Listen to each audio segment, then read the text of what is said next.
మరి ఈ వాక్యము వేదవారం అనుకుంటా అందరికీ తెలిసి ఉండొచ్చు. ఇది బాప్తిజం ఇచ్చే యోహానే కదా,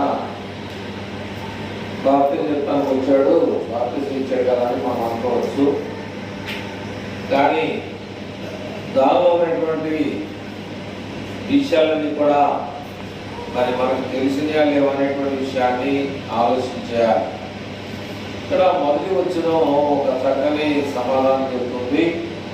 ఏం చెప్తుంది? మొదటి వచ్చిన కూడా అధ్యాయం మొదటి వచ్చినలో చదువుతారా?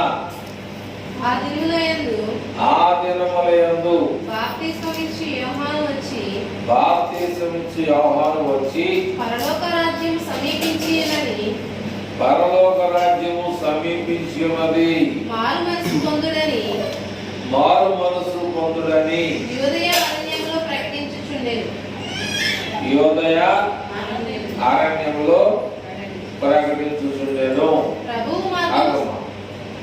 అంటే అరణ్యంలో ఏముంటాయి? చెట్లు, పురుగులు, పాములు, ఇంకా అనేకమైనటువంటి అప్పుడున్న కాలంలో మరి ఏమంటారు పురులు, పెద్ద పెద్ద అన్నీ కూడా ఉంటాయి. అంటే అరణ్యంలో ప్రకటించడం ఏంటి? యోదయ అరణ్యము అంటే ఇంక ఎవరు ఉండరు. అరణ్యం అంటే ఏంటంటే ఎక్కడ కన్నెత్తినంత వరకు చూసినంత వరకు కూడా చెట్లు శ్యామలు ఇసుదెబ్బలు తప్ప ఇంకా ఏ మనుషులు రావాలి. ఒకవేళ మీరు మెడ్రాస్ మెరీనా బీచ్ దగ్గరికి పోయిన తర్వాత ఒకవేళ మీరు చూసారనుకో, ఎంత దూరం చూసినా కానీ సముద్రమే తప్ప ఒకవేళ దాంట్లో కనపడే ఉంటాయి. మీకు ఎవరికైనా తెలుసా? వాడలు తప్ప ఇంకా ఏమీ కనపడవు. నువ్వెంత వరకు నీ కన్నెత్తి చూసినంత వరకు కూడా అంతా నీరే, పూర్తిగా సముద్రం అన్నమాట. ఆ సముద్రంలో వాడలు వెళ్తా ఉంటాయి అన్నమాట. ఆ వాడ సుమారు ఎంత ఉన్నది?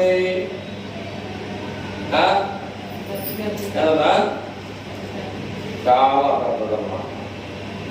ప్రయాణికులు అక్కడ బస చేయొచ్చు. దాంట్లో వాటర్ ఉంటుంది. దాంట్లో అన్ని ఉదయం దిగుని మధ్యాహ్నం భోజనం అన్నీ కూడా సప్లై అవుతా ఉంటాం.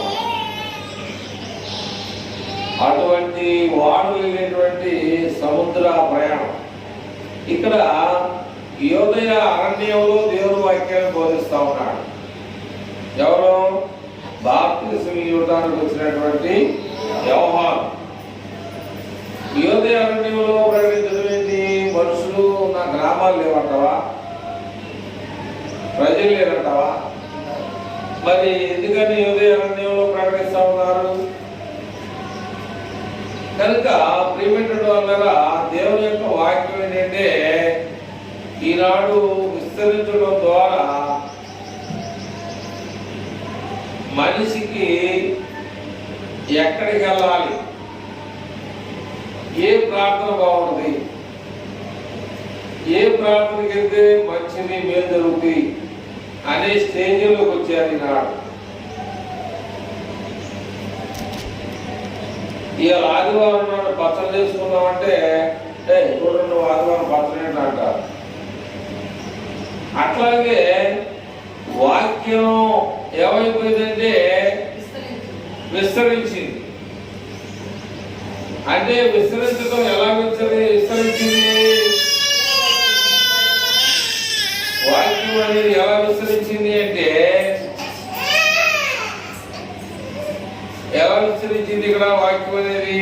అంటే ఇక్కడ ఏమన్నాయంటే ఒక వచనాన్ని మనం చూద్దాం. ఒకసారి ఉంది, ఏముంది అక్కడ? సర్ప సంతానం అన్నాడు. ఒకసారి చూద్దాం. ఎక్కడ వచ్చినాం? అతడు పరిసయ్యులను సద్దూకయ్యులను అనేకులు బాప్తిస్మం పొందవచ్చుట చూసి, కాబట్టి ఇక్కడ ఏమన్నాయంటే బాప్తిస్మం పొందడం మంచిదా కదా? మంచిదేగా. మరి ఏంటి సర్ప సంతానం అన్నాడు? బాప్తిసం పొందడం మంచిదే, కానీ ఇక్కడ ఏమన్నాడంటే 50 మందికి ఎనక ముందు లేదు అంటాడు ఒకడు. 50 మందికి ఎనక ముందు లేదు అంటాడు. అట్లాగే ఆడు ఏం చేస్తున్నాడు అనే సంగతి ఈ రోడ్డు ఆడితో పాటు నేను కూడా వెళ్దాం అనుకుంటాడే, కానీ ఆడు చేసేది గంట కాదనేటువంటి విషయాన్ని అది గమనించాలి మనం. ఇక్కడ అందుకనే ఏం చేయండి, దేవుని యొక్క భక్తుడుగా ఉన్నాడు, సేవకుడు ఉన్నటువంటి ఆయన సర్ప సంతానమా, రాబోయేటువంటి ఉగ్రత, రాబోయే ఉగ్రత నుండి తప్పించేవాడు, మీకు బుద్ధి చెప్పిన వాడు ఎవడు అన్నాడు. ఏం కావాలి మనకి? బాప్తిసం పొందడం గల సరైనటువంటిదే, కానీ దానికి తగ్గట్టు ఏం కావాలి? మారు మనసుకు తగినటువంటి ఫలములు. రెప్కా పాడింది ఏ పాట? నీవుంటావా ఫలితం లేని భూలోకంలో జీవిస్తావా? ఫలాలు లేకుండా చెట్టు కాస్తే సుఖం ఉంది, ఆ చెట్టు దేనికి పనికిరాదు, దానివల్ల లాభం లేదు. లాభం లేనప్పుడు దేనికి అది? ఫలితం లేని భూలోకంలో జీవించడం లాభమా? లేదు. అందుకని ఇక్కడ మారు మనస్సుకు తగినటువంటి ఫలము. ఫలము అంటే పండు. డాక్టర్ గారు చెప్పేది మనకేంటంటే కాయలు బాలు తినమంటాడు. అట్లాగే ఇక్కడ మారు మనసుకు తగినటువంటి ఫలములు ఫలించాలి. అదైనా మారు మనసుకు తగినటువంటి ఫలాన్ని మనం ఫలించకపోతే అప్పుడు ఏమన్నాయంటే సర్ప సంతానమా, నువ్వు ఎక్కడికి వెళ్ళాలి అనే విషయాన్ని కూడా మనం తెలుసుకోవాలి. ఇక్కడ దేవుని యొక్క వాక్యాన్ని బట్టి మనం ఆలోచన చేస్తా ఉంటే 4వ వచనం మనం ఒకసారి చాలా జాగ్రత్తగా ఆలోచన చేయాలి. 4వ వచనాన్ని చూద్దాం. ఈ యోహాను ఒంటె రోమములు అంటే మీ అందరూ తెలుసు. రోమం అంటే ఎంటుకలు. ఎంటుకలతో చేసినటువంటి బట్టలు, మొల చుట్టూ తోలు తట్టి ధరించుకున్నవాడు, మిడతలను అడవి తేనెయు అతనికి ఆహారం. ఆ సమయమున ఎవరు తింటారు మిడతల్ని? అడవి తేనంటే ఎవరైనా తాగుతారు, చిన్నపిల్లలు తాగితే మాటలు వస్తాయి బాగుంటారు. కానీ ఆయనకి ఆహారం ఏంటంటే మిడతలు తింటాడు. వాళ్ళు మిడతలు తిన్నారు. దేవుని ప్రవక్తలు, సేవకులు, అపోస్తులు హతసాక్షులయ్యారు. వాళ్ళు దేవుని కోసం చచ్చిపోయారు. మనల్ని ఏం చేయమన్నాడు దేవుడు అంటే? ఏం చేయమన్నాడు? మనల్ని ఏం చేయమన్నాడు? మారు మనసుకు తగినటువంటి ఫలములు ఫలించండి. లేకపోతే ఏమవుతుందంటే 10వ వచనంలో ఏమవుతుందంటే, ఎక్కడ మీ అందరూ 10వ వచనంలో ఏమవుతుందంటే, ఇప్పుడే గొడ్డలి చెట్ల వేరున ఉంచబడి ఉన్నది కనుక మంచి ఫలము ఫలింపని ప్రతి చెట్టును నరకబడి అగ్నిలో వేయబడును. ఇప్పుడేంటి? ఏమో ఎప్పుడో చెప్పాడు కదమ్మా, చిన్నప్పటి నుంచి ఉన్నాం కదా అనుకోవచ్చు. కనుక ప్రియమైనటువంటి వాళ్ళ దేవుని యొక్క వాక్యం చెప్పేది ఏంటంటే, నేను రాత్రే మాట్లాడిన ఆయనతో, రాత్రి నాతో కూడా మాట్లాడి పనికి వెళ్దామా లేదా పని ఉండే ఏదో లేదా ఉండే ఏం చేద్దాం అనుకున్నాం అని చెప్తా ఉంటాం. కానీ ఎందుకని? చెప్పుకోవడానికి పనికొస్తాయి మాటలు. అర్థమైందా? చెప్పుకోవడానికి పనికొస్తాయి కానీ ఉపయోగంలోనికి పనికి రావు. కానీ ఉపయోగంలోకి పనికి రావాలంటే ఏం చేయాలి మనము? అమ్మా ఉపయోగంలోకి పనికి రావాలంటే మనం ఏం చేయాలి? మారు మనసుకు తగిన కూర్చో మారు మనసుకు తగినటువంటి ఫలములు కావాలి. అంటే దేవుడు ఒక విషయాన్ని మనం చూద్దాం. శడ్రకు మెషకు అబేద్నెగో మంటలో పడేస్తా ఉంటే చూస్తా ఊరుకున్నాడు. అర్థమైందా? అలాగే దాని పేరేంటి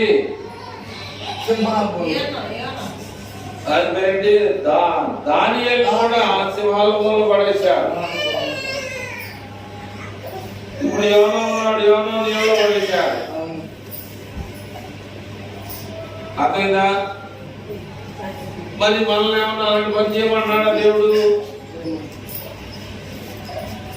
అంటే మనకి ఆశీర్వాదాలు రావాలంటే మారు మనసు తగినటువంటి ఫలాలు కావాలి. నాకే ఆశీర్వాదాలు వద్దు, నేను ఈ భూలోకంలో చచ్చిపోయేంత వరకు ప్రార్థన పడతా కానీ నాకు మారు మనసు తగినటువంటి ఫలాలు అవసరం లేదంటే అది మనకు చెప్పేది ఏం లేదు. అది ఇష్టం. ఇక్కడికి వచ్చేది ఏంటంటే మనం ఫలించాలని దేవుడు చెప్తున్నాడు. ఇక్కడికి వచ్చేది ఏంటంటే మార్పు చెందమని దేవుడికి రమ్మన్నాడు.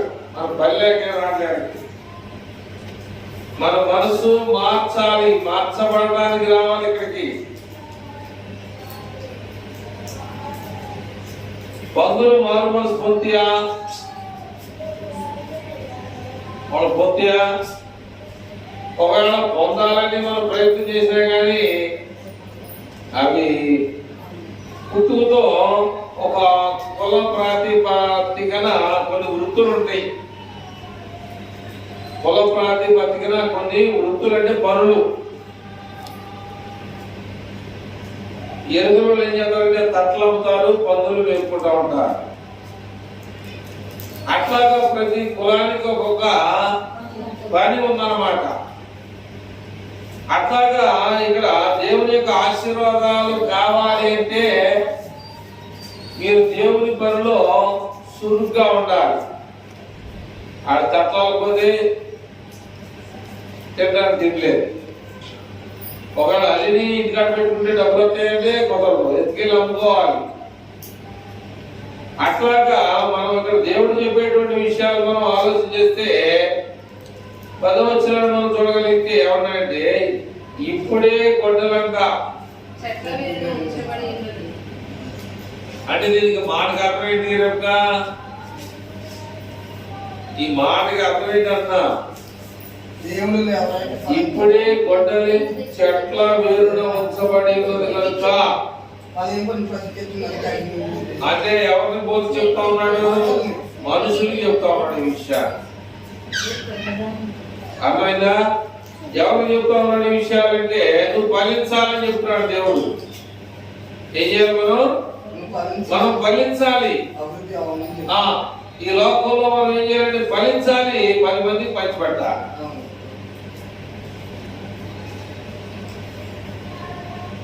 అవునగా?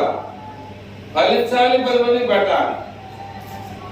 అందుకని దేవుడు చెప్పింది ఏంటంటే నీ దగ్గర ఉన్నటువంటి అప్పం ఉంది కదా, అప్పం ఒక సారేపతి గ్రామంలో ఒక విధవరాలు ఉంది, విధవరాలు ఒక మనవడు ఉంటాడు. ఆ దగ్గర కొంచెం పిండి ఉంది, కొద్దిగా నూనె ఉంది. ముందు మొట్టమొదటిగా ఆ రొట్టెని చేసి నాకు ఇయ్యాలి.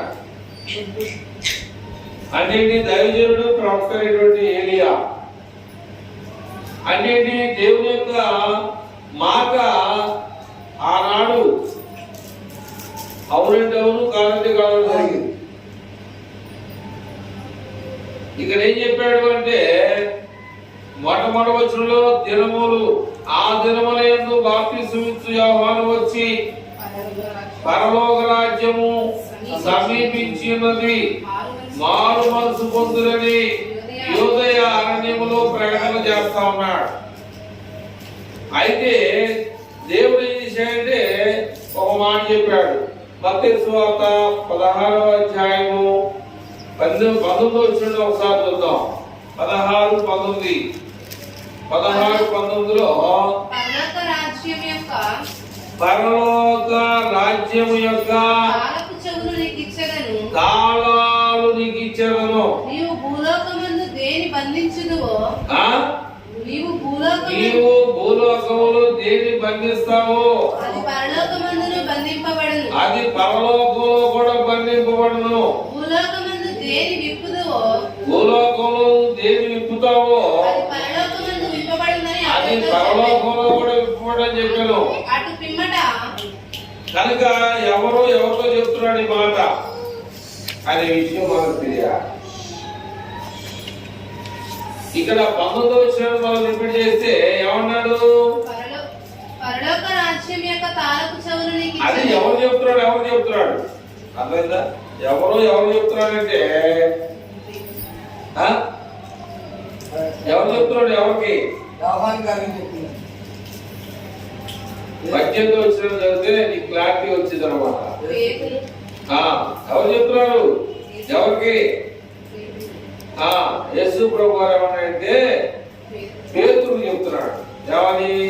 మరియు నీవు పేతురువు ఈ బండ మీద నా సంఘాన్ని కట్టుదును అన్నాడు. ఇంకా కట్ల ఆయన బతికే ఉన్నాడు. నేను చెప్పే చాలాసార్లు ఏమని? మరణ శాస్త్రం రాసిన వాడు జీవించుండగా చెలవదు. అలాగే బతుకుండగా ఆయన సంఘానికి కట్టబడాల. ఎప్పుడు కట్టబడింది అంటే యేసు ప్రభు వారు చనిపోయి ఆరోహణమై వెళ్ళిపోయిన తర్వాత కింద ప్రార్థన ఒకసారి గుర్తు చేశా. పేతురు ప్రసంగం చేసి ఎంతమంది బాప్తిసం పొందారు? 3000 మంది బాప్తిసం పొందారు. అప్పుడు కట్టబడింది యెరూషలేము పట్టణంలో. అప్పుడు యేసు ప్రభు ఉన్నాడంటే లేడు. ఆయన చనిపోయాడు, సమాధి చేయబడ్డాడు, తిరిగి లేపడ్డాడు. లేపడిన తర్వాత ఏ పేతురు చెప్పాడమ్మా? పేతురు చెప్పాడు ఏమని? ఈ బండ మీద నా సంఘాన్ని కడతానని పేతురు చెప్పాడు. మత్తయి 16:18లో ఆ పేతురికి ఏమన్నాడు? పరలోకపు రాజ్యం యొక్క తాళాలు నీకు ఇస్తా. ఎవడైనా పరలోకానికి వెళ్ళాలంటే నువ్వే తాళం తీస్తే తప్ప వేరేవాడికి అధికారం లేదు. ఆ అధికారం నీకే ఇస్తా అన్నాడు. కానీ మరి 3 సార్లు పొందాడుగా. దేవుడు అన్యాయస్తుడా? ఆయన తాళం ఏంటి? అది అందుకని ఏమన్నాడంటే మారు మనసుకు తగినటువంటి ఫలములను ఫలించకపోతే ఇబ్బంది పడతాం. కానీ మారు మనసు తగినటువంటి ఫలాలు ఎవరు ఫలించినప్పుడు? పేతురు ఫలించాడు.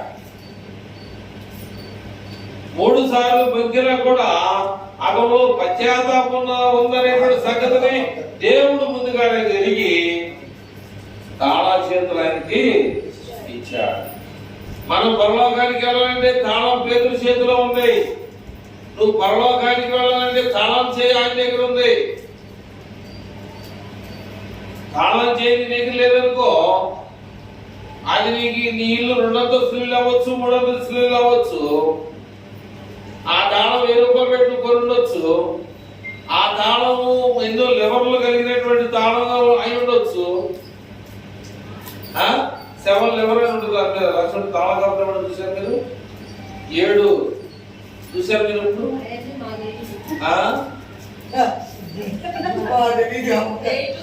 తాళం మీద రాసి ఉంటుంది అక్కడ, దాంట్లో ఎన్ని లెవర్లు ఉన్నాయని. తిట్టమే కాదు, దాంట్లో ఉప్పు ఉందో లేదో చూడకుండా తిరిగితే అట్టకూడదు. ఆ 2 మీద ఏం చేయమంటారు? లెవరో తాళం మీద వేసి ఉంటుంది. లెవరో ఎగతాలు కాదు, చూసుకోండి. మీరు తయారు చేసి దాని మీద అది ఉన్నది కాదు, దాని మీద అడిగేస్తారు. ఆ తాళము ముడ్డి వెనకాల నెంబరేస్తాడు. తాళం చేయి మీద కూడా నెంబరేస్తాడు. నీ దగ్గర ఎంత గుర్తున్నా కానీ ఏది పట్టదు. అక్కడ ఉన్న నెంబర్ ఇక్కడ ఉన్న నెంబర్ టచ్ చేసినా తాళం ఓపెన్ అయింది. నెంబరు దాని మీద. ఇవన్నీ తమ్ముడు చెప్పినవా? నేర్చుకోమని. కనుక నిజం మనకి ఏంటంటే మనకు తెలియాలి. మరి నువ్వు పరలోకానికి వెళ్ళాలంటే పేతుని ఆచరించాలి నువ్వు. ఎందుకంటే బాధ్యతకి ఇచ్చేశాడు, ఆయనకు అప్పచెప్పేశాడు పని. నువ్వు దేని విప్పుతావో అది విప్పబడుద్ది, దేని బంధిస్తావో అది బంధించబడుద్ది. నువ్వు ఎవరిని ముందుకి తీసుకెళ్ళాలనుకుంటే అది నీ ఇష్టం మీద ఆధారపడదు, అప్పగించేశాడు అన్నమాట పనిని. అట్లాగే ఇక్కడ దేవుని వాక్యం వినేటువంటి మనందరం కూడా చాలా జాగ్రత్తగా కానీ మనము ఆలోచన చేయకపోతే అనాలోచనగా ఏది కూడా చేయకూడదు. ఏం చేయకూడదు? అనాలోచనగా ఏది చేయకూడదు. తాళం మీద నెంబర్ మాకే తెలుసు అర్థం కాదు, దాన్ని కనిపెట్టాలి. ఏం పాడారు? కనిపెట్టి ప్రార్థన చేయి సిద్ధముగా ఉండు. కనిపెట్టడం చేయకూడదా? పాట ఉందిగా, కనిపెట్టి ప్రార్థన చేసి రెప్ప పాటున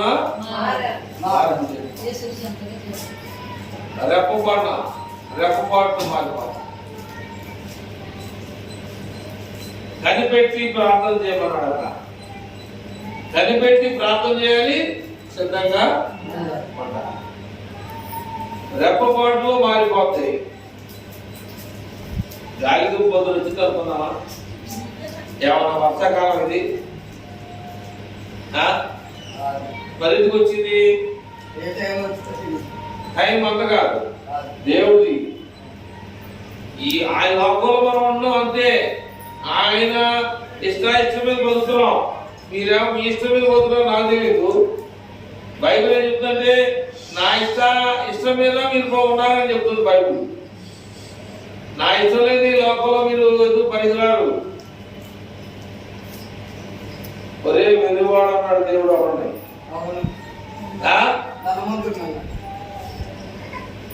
ఇవన్నీ కూడా నాయ అన్నాడు.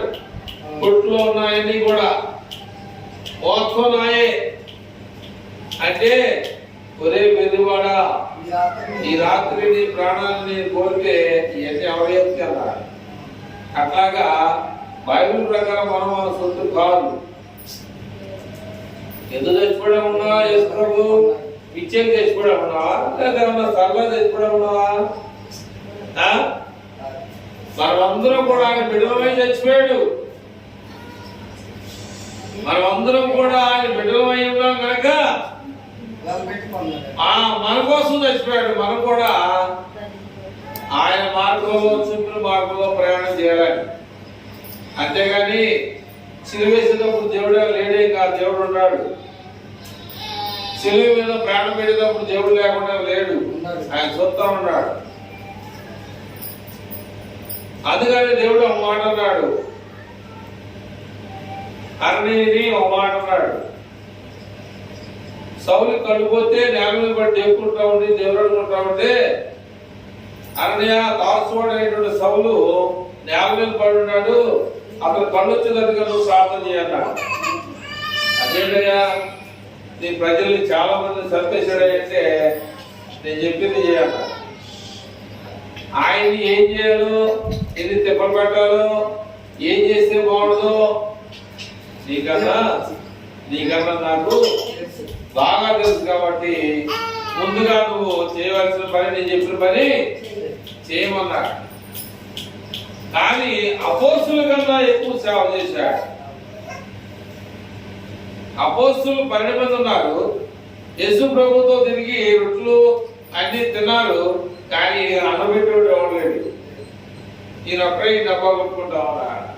ఎందుకని ఈ చేసినటువంటి ఆ పనిని బట్టి, ఈ చేసి దేవుని బిడ్డల్ని హింసించిన దాన్ని బట్టి అర్థమైందా? ఈనాడు చాలా మంది తప్పించేవాడు ఎవడో, రాబోయే ఉగ్రతలో నుంచి మిమ్మల్ని తప్పించేవాడు ఎవడో. కాబట్టి మారు మనసుకు తగినటువంటి ఫలములను మీరు ఫలించాలి. కనుక ప్రియమైన వల్ల మార్పు లేకుండా జీవితాన్ని జీవించడంతో మనకే ప్రమాదం.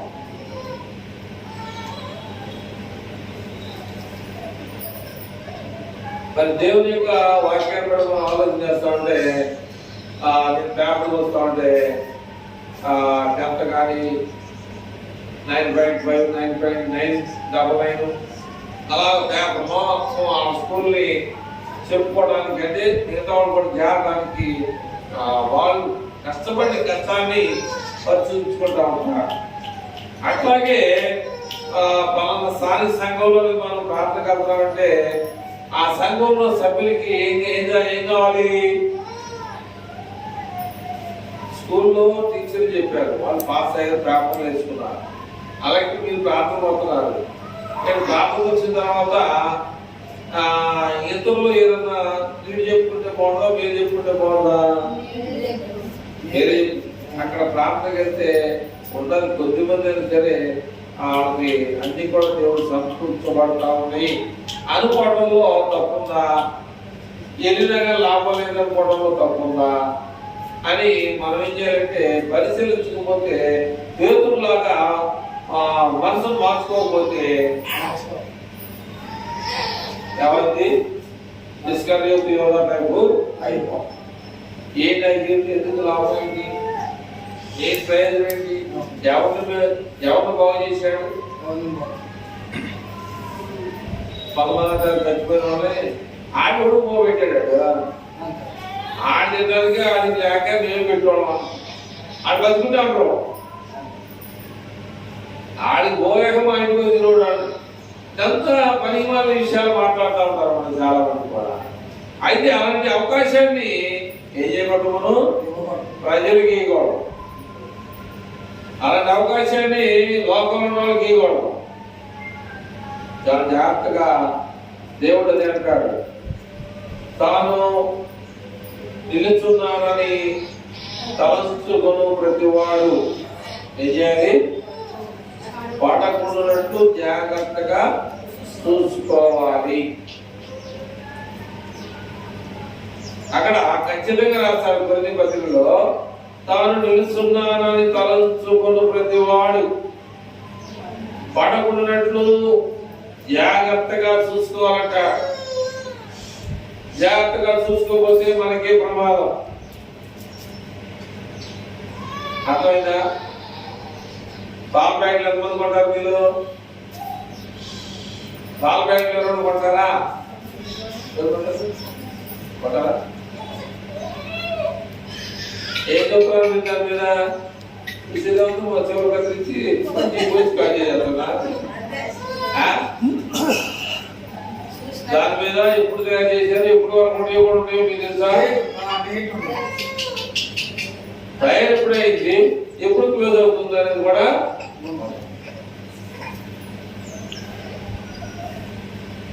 అలాగే టాబ్లెట్ కూడా టైం దాటుకొని వేసుకోవాలి.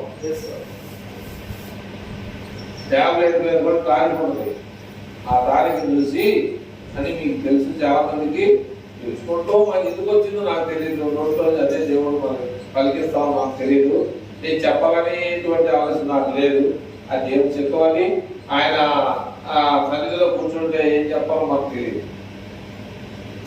ఈ విషయం చెప్తే వాళ్ళు మారుతారనుకోవడం అనేది తప్ప. దేవుడు ఊరుకోడు. ఎక్స్ట్రా చెప్తే ప్రజలు ఇబ్బంది పెడితే ఊరుకోడు.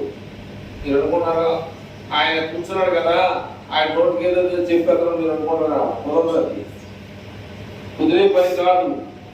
నోటికి ఏదో చెప్తాను కుదరదు. ఇక్కడ ఖచ్చితమైన విధానం బాధ చేయాలి. ఉన్నది బాధ చేయాలి. ఏదన్నా నీకు అర్థం కాని విషయం ఏంటంటే యేసు ప్రభు వారే బోళ్ళని ఉపమానాలు తెచ్చుకున్నాడు. యేసు ప్రభు వారు ఈ లోకంలో ఉన్నప్పుడు బోళ్ళని ఉపమానాలు చెప్పుకుంటూ వచ్చాడు. ఎవరికి? శిష్యునికి అర్థం కాకపోతే ఏంటయ్యా నీ గోడ మీద రాతి మీద రాదు ఉండదమ్మా కదా, అది ఎప్పుడు జరుగుతుంది అని చెప్పేది అంటే ఏమన్నాడు ఆయన? అదైతే రాతి మీద రాస్తుంది. అది ఏమన్నాడంటే ఏమనంటే ఆ మాట అప్పుడే వచ్చింది రోడ్లో కాలము సమయంలో అది ఎప్పుడు జరుగుతుందో ఆయన తెలుసు. కానీ ఎవడు కూడా ఆయన ఏంటంటే ఒకళ్ళు ఏం చేస్తారంటే మనిషిని నమ్మేస్తారు, ఒకళ్ళు ఏం చేస్తారు, వాళ్ళు మనిషిని నమ్మేస్తారు.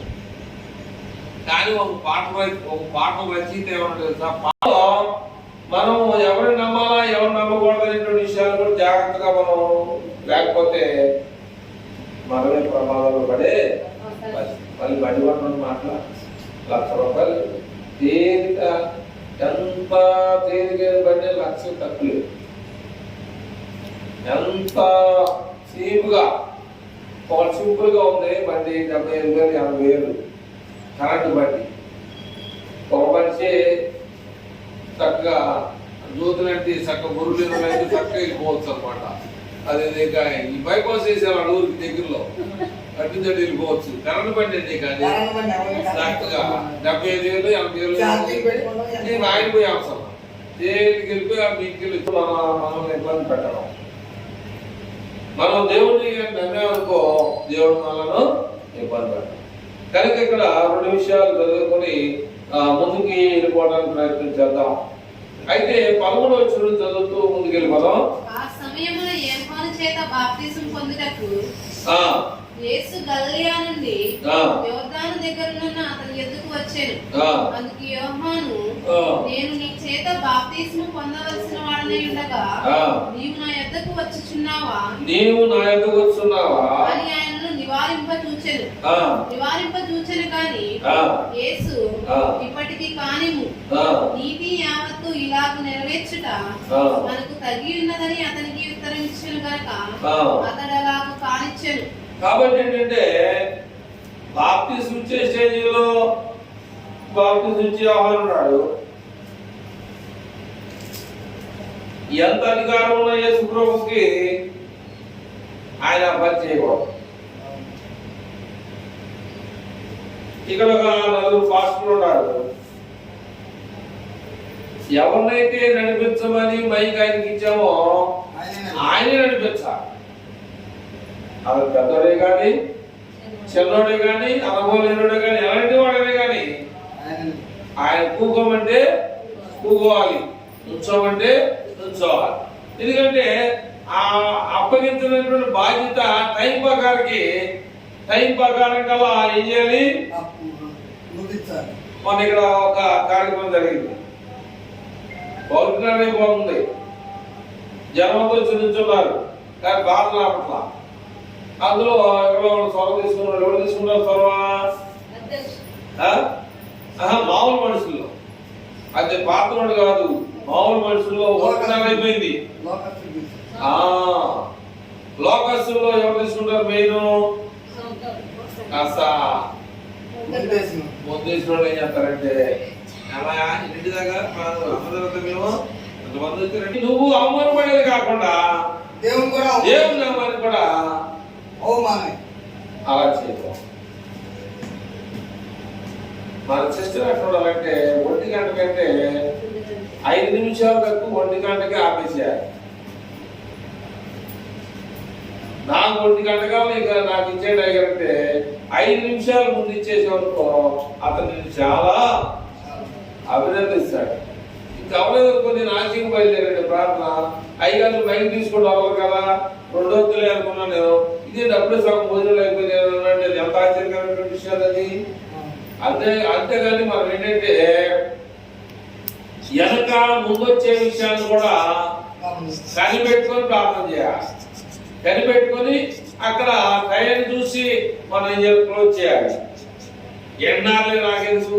ఒక ఆయన అంటాడు, ఒక అయ్యగారు కదా ఎక్కి, అమ్మా ఇప్పుడు 10 అయింది, ఇప్పుడు మనం అందరూ వెళ్ళిపోయినట్టు అయ్యో మీరు చెప్పండి చెప్తారు, అది వెళ్ళిపోమంటే వెళ్ళిపోతుంది. ఇప్పుడు వెళ్ళిపోమంటాడా? 10 గంటలకి నువ్వు వచ్చి చెప్పరా వద్దని అడిగితే దేవుని సేవకుని నువ్వు ఆపు వాక్యం వద్దు మేము వెళ్ళిపోతా ఉంటాడన్నా. లోపల ఏముంటుంది? వెళ్ళిపోవాలని ఉంటుంది. కానీ పైకి ఏమంటారు? సరే చెప్పయ్యా అంట. కాబట్టి ఏంటంటే సమయాన్ని మనం పాటించాలి. వాక్యాన్ని కూడా బోధపడింది, ఎన్ని విషయాలు బోధపడి వాటిని కూడా మనం ఏం చేయాలంటే మన మైండ్ లో ఏం చేయాలంటే నెంబర్ వేసుకోవాలి. మార్పు లేకపోతే ప్రమాదం జరుగుతుంది. మారు మనసు పొందాడు పేతురు. ఒక ప్రసంగం చేశాడు తెలుసులే పట్టణంలో, 3000 మంది బాప్తిసం పొందారు. అపోస్తుల కార్యం 13వ అధ్యాయం వరకు ఉంటాడు ఆయన. మొదటి అధ్యాయం నుంచి 13 అధ్యాయాల వరకు ఆయన మాట్లాడతారు. ఆ తర్వాత పౌలు వచ్చాడు. సౌలుగా ఉన్నటువంటి పౌలుగా మార్చబడి అప్పుడు నేను అపోస్తుల కన్నా గొప్పని, నేను ఆడికన్నా గొప్పని, ఈ కన్నా గొప్పని ఈయన చెప్తూ ఈయన స్టార్ట్ చేశాడు. అదే ఉంది. కానీ ఏంటంటే మరి ముందు చేసింది ఏమవుతుంది? అట్లాగే ప్రిమిటివ్ వల్ల ఇక్కడ దేవుని యొక్క వాక్యాన్ని చివరిగా ముగింపులోకి వచ్చేద్దాం. ఏమిటి అంటే ఇప్పుడు కానిమని చెప్పేసి ఆ 16వ వచనంలో ఉన్నాడు, యేసు బాప్తిస్మము పొందిన వెంటనే నీళ్లలో నుండి ఒడ్డులోకి వచ్చాను. చూడండి, ఆయన దేవుడై ఉన్నాడు కనుక ఆకాశం తెరవబడింది. దేవుని యొక్క ఆత్మ పౌరం వలె దిగి తన మీదకి వచ్చుట చూశాను. మరియు చూడండి, ఆకాశం నుండి ఒక పౌర రూపంలో తనేటువంటి దేవుడు అదైనా తండ్రి పరలోకంలో ఉన్నాడు, కుమారుడు భూలోకానికి వచ్చాడు. కానీ ఆయన పౌర రూపంలో వచ్చి ఈయనే నా ప్రియ కుమారుడు, ఈయనలో నేను ఉన్నాను కనుక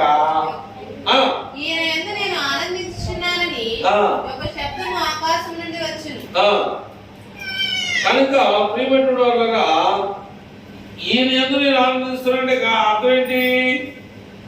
ఆయన ఏ మాట అన్నా జరుగుతాను.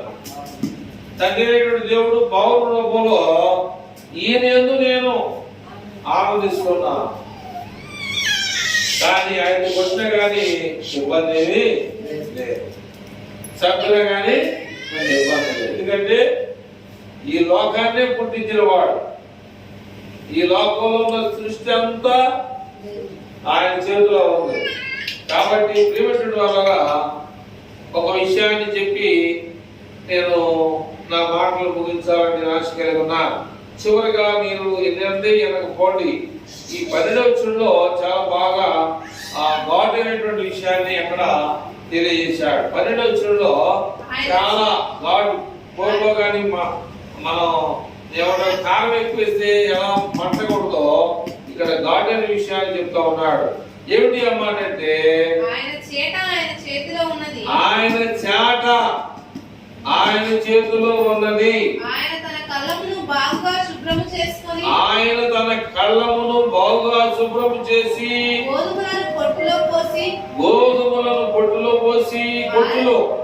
పొట్టులో పోసి ఆరని అగ్నితో పొట్టును కాల్చివేయనని వారితో చెప్పాను. అంటే అర్థం ఏంటి? మన చేట మన దగ్గర ఉందో లేదో తెలుసుకోవాలి. అంటే మనలో మనం బాగు చేసుకోగలమా లేవు, మన జీవితాన్ని మనం మలుచుకోలేమా అనే విషయాన్ని మనం తెలుసుకోవాలి. ఆయన ఏమంటే నా చేట నా చేతిలో ఉంది, నేను కళాన్ని శుభ్రం చేసుకోగలను, చెరుపుకొని పొట్టును కాల్చివేయగలను, గోధుమల్ని తీసుకెళ్లి మంచి పొట్టులో పోసుకొని దాచుకోగలను. వర్షాకాలం వచ్చినప్పుడు అంటే ఇక్కడ ఎక్కువగా నేను నా డబ్బాని కొట్టుకుంటే కిలో పడతాయి. మా చిన్నతనంలో ఎక్కువగా మాకు మినుములు, పందులు, పెసలు ఎక్కువగా ఉండేవి. ఇట్లాంటి చలికాలంలో మినుములు వేపి కాస్త ఉప్పు నీళ్ళంటివి పోసి చక్కగా తింటా వానొస్తా ఉందనుకో టైం పాస్ అవడానికి బయటకు వెళ్ళడానికి కొంచెం బాగుంటుంది. అలాంటి మనం కూడా ఏంటంటే సంపాదించుకొని అవసరతను బట్టి సమయాన్ని బట్టి సమయోచితాన్ని బట్టి మనం వాటిని తినడానికి దేవుడు మనకి సమకూర్చడానికి ఆయన సిద్ధంగా ఉన్నాడు. నా చేప నా చేతిలో ఉంది, ఆయన తన కళ్ళములు బాగా శుభ్రము చేసి గోధుమలను పొట్టులో పోసి ఆరని అగ్నితో పొట్టును కాలుస్తానంట. గోధుమలేమో దాచుకుంటాడు, అలాగే ఇప్పుడు చెప్పే విషయం ఏంటంటే, ఇంతకీ చెప్పే విషయం ఏంటంటే,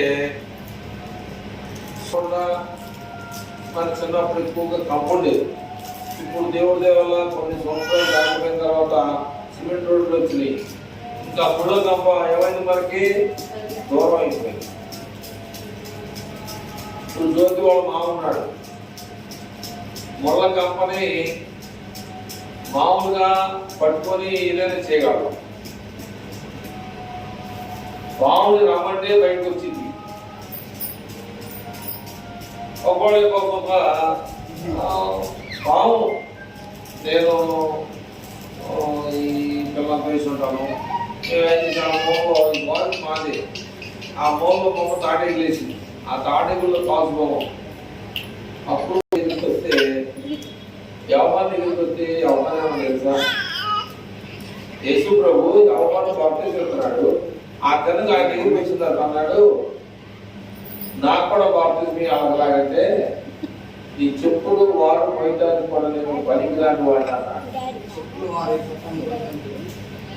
నీ చెప్పులు ఉన్న వారు చూసారా, మోకాలు అంటారు, దాన్ని ముట్టుకుంటానికి కూడా నేను రోడ్డు కాను, నీకు నేను ఎలా బాప్తిజం ఇవ్వగలను అన్నాడు.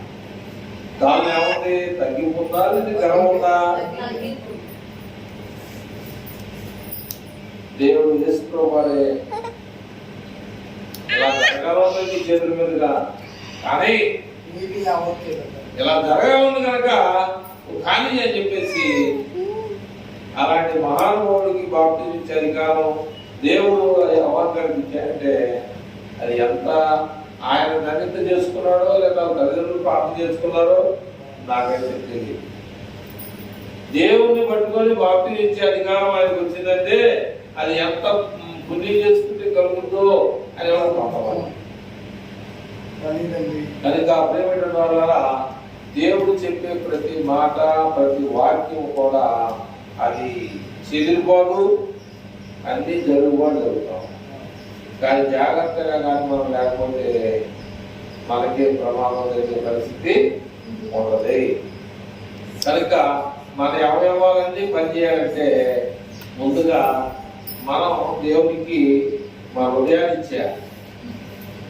మనం అంతా కూడా ఈ లోకంలో పనిచేసుకొని జీవించాలంటే మొదటిగా మన హృదయాన్ని దేవునికి ఇచ్చేసేయాలి. దేవునికి ఎటువంటి ఏంటగా దేవునికి ఎటువంటి అనగా అర్థమైందా? నీ బైబిల్లో ఒక మాట ఉంది, అదే చదివినప్పుడు మీకు ఒకసారి ఏమో తిమోతికి రాసినటువంటి 2వ పత్రిక అనమాట, మొదటి పత్రిక 2వ పత్రికలో చూడు 2వ అధ్యాయంలో మొదటి 2వ అధ్యాయం దొరుకుతుంది మనకి.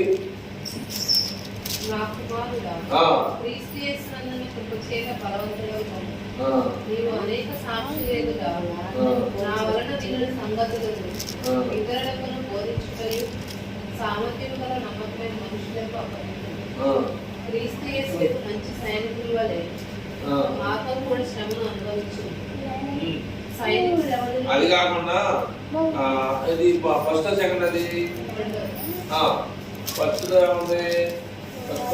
మనము సంపూర్ణ భక్తియు మాన్యతయు కలిగి నెమ్మదిగాను సుఖముగాను బ్రతుకు నిమిత్తము అన్నిటికంటే ముఖ్యముగా మనుషులందరి కొరకును రాజుల కొరకును అధికారులందరి కొరకును విజ్ఞాపనమైన ప్రార్థనలను యాచనలను కృతజ్ఞతాస్తుతులను చేయవలనని హెచ్చరిస్తున్నాము. అసలు అక్కడ ఏ పాయింట్ పడుతున్నాడో అక్కడ అసలు ఒక విషయాన్ని గుర్తు చేసుకోవాలంటే ఎవరి విషయంలో మనం జాగ్రత్తగా ఉండాలి. సరే, ఇక్కడ రెండవ మొదటి తిమోతి రాసిన పత్రిక 4వ అధ్యాయము 11, 12 కలిసి ఉంటారు. ఈ సంగతులను ఆజ్ఞాపించి బోధించును. నీ యవ్వనమును బట్టి ఎవడును నిన్ను తృణీకరింపనీయకుము గాని మాటలోను ప్రవర్తనలోను ప్రేమలోను విశ్వాసములోను పవిత్రతలోను విశ్వాసులకు మాదిరిగా ఉండుము. ఏమర్థమైందో మీకు నాకు తెలియదు. ఏమర్థమైంది? నేను ఇందాక ఏం చెప్పాను? దేవుడు కోరుకున్నది ఏమని చెప్పాను? ఏం కోరుకున్నాడు? చెప్పన్నాడు కదా. ఇక్కడ ఏమని చెప్పాడంటే నీ యవ్వనమును బట్టి నిజవుతా ఎవడును నిన్ను తృణీకరింపనీయకము గాని మాటలోను ప్రవర్తనలోను ప్రేమలోను విశ్వాసములోను పవిత్రతలోను విశ్వాసులకు మాదిరిగా ఉండము.